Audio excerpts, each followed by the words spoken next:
सन 1976 में बीमारी की शिद्दत के बावजूद अकरम पहलवान ने जापानी पहलवान एंटोनियो अनोकी से मुकाबला महज इसलिए किया था कि उन्होंने पहले खुद अनोकी को चैलेंज किया था और अगर वो मुकाबला करने से इनकार कर देते तो ये इनकी ख़ानदानी रवायात के मुनाफी होता और इनके ख़ानदान के नाम पर हर्फ आता।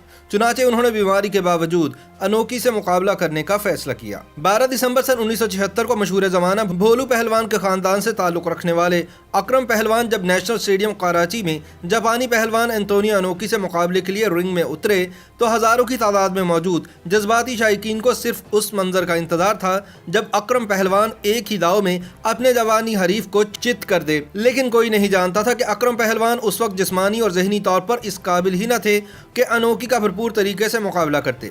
अकरम पहलवान के भतीजे और भोलू पहलवान के बेटे नासिर भोलू इस वाक़े को 4 अशरे गुजर जाने के बाद याद करते हुए कहते हैं कि मेरे चचा ये कुश्ती तय हो जाने के बाद सख्त बीमार हो गए थे। उनकी शुगर ख़तरनाक हद तक बढ़ गई थी। मेरे वालिद भोलू पहलवान ने भी ये बात वाज़े तौर पर महसूस की थी कि अकरम पहलवान से इस कुश्ती के लिए वो तैयारी नहीं हो पा रही थी जो होनी चाहिए थी।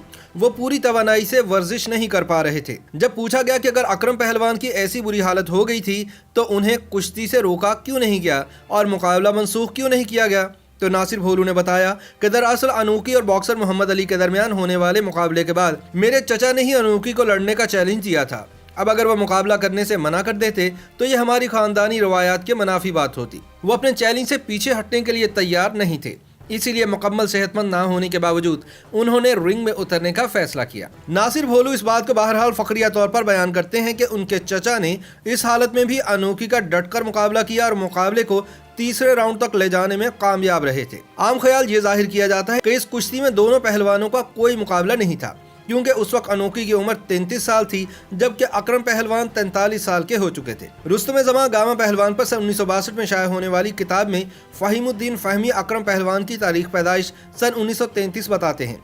लेकिन नासिर भोलू का कहना है कि अनोकी से लड़ते वक्त अकरम पहलवान तकरीबन 50 साल के हो चुके थे। अकरम पहलवान और अनोकी के दरमियान होने वाली ये कुश्ती 6 राउंड्स पर मुश्तमिल थी। दोनों पहलवानों ने मोहतात अंदाज में इब्तदा की और एक दूसरे पर दाव आजमाना शुरू किए। 2 राउंड्स में दोनों की तरफ से कोई खतरनाक दाव नजर नहीं आया।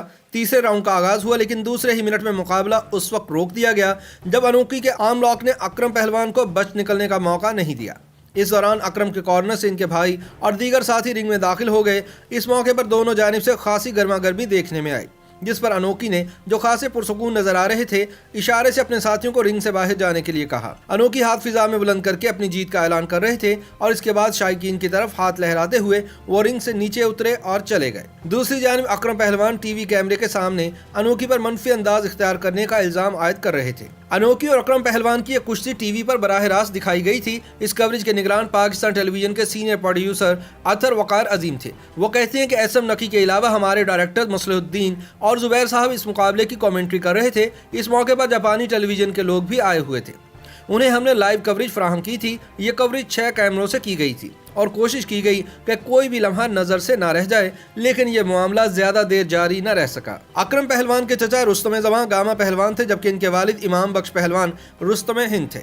अकरम पहलवान ने अपने करियर में कई मशहूर कुश्तियां लड़ी और अपने दौर के बड़े बड़े पहलवानों को शिकस्त दी। याद रहे कि जिस नेशनल स्टेडियम कराची में इन्हें अनोकी ने शिकस्त दी, इसी मैदान में उन्होंने सन 1965 में इंडियन पहलवान हरधर्म सिंह को हराया था। अकरम पहलवान ने सन 1953 में अफ्रीका के दौरे में कई यादगार मुकाबले जीते थे।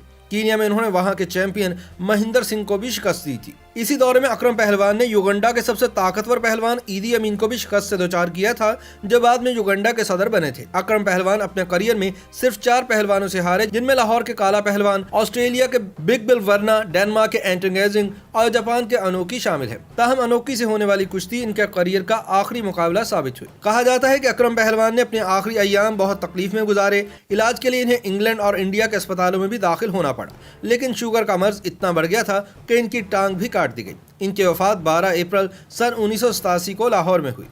नासिर भोलू कहते हैं कि इनके वालिद के साथ भी यही हुआ कि शुगर की वजह से इनके गुर्दे खराब हो गए।